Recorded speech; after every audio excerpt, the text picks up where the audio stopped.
The upper room was the place in which the disciples gathered to pray. There, Jesus had the Last Supper with his disciples and appeared to them after he had risen. The place was also the scene of another very important episode in the Bible, described in the Acts of the Apostles. After Jesus ascended to heaven, the disciples were gathered here behind closed doors. The Jewish feast of Pentecost, celebrated 50 days after Easter, was imminent. Suddenly, a sound like the blowing of a violent wind filled the house, and tongues of fire appeared. They were all filled with the Holy Spirit and began to speak in other languages. Next to the upper room, there is a Franciscan monastery. Father Wander, one of the religious of the house, explains the history of the place.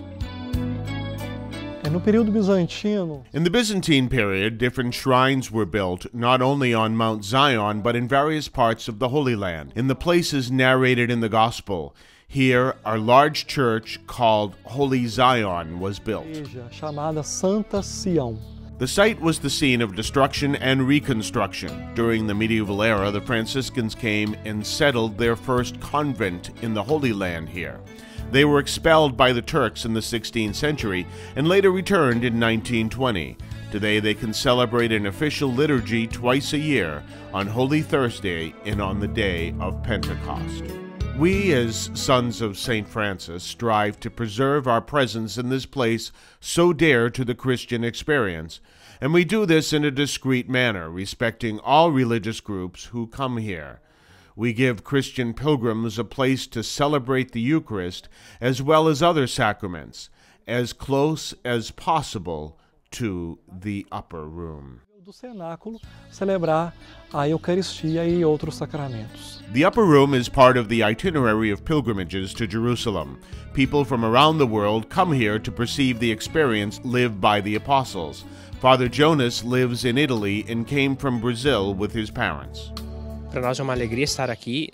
For us, it is a joy to be here in these days leading up to Pentecost, coming to the place where Jesus prayed and to the place from which the Holy Spirit sent the disciples around the world is powerful. Therefore, participating in the mission of Jesus as a member of the church is exciting. Me sinto emocionante. Em cada momento da vida, in all circumstances, I ask, Holy Spirit, enlighten me.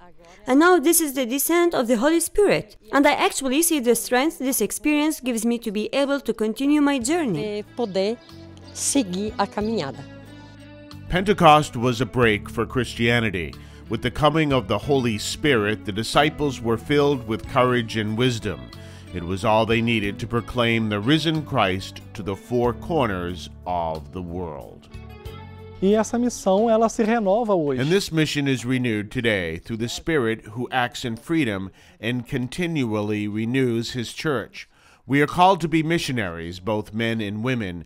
Pope Francis constantly invites us to be a church at the start, a church in mission, which is precisely the church born from the experience of Pentecost. Pentecost.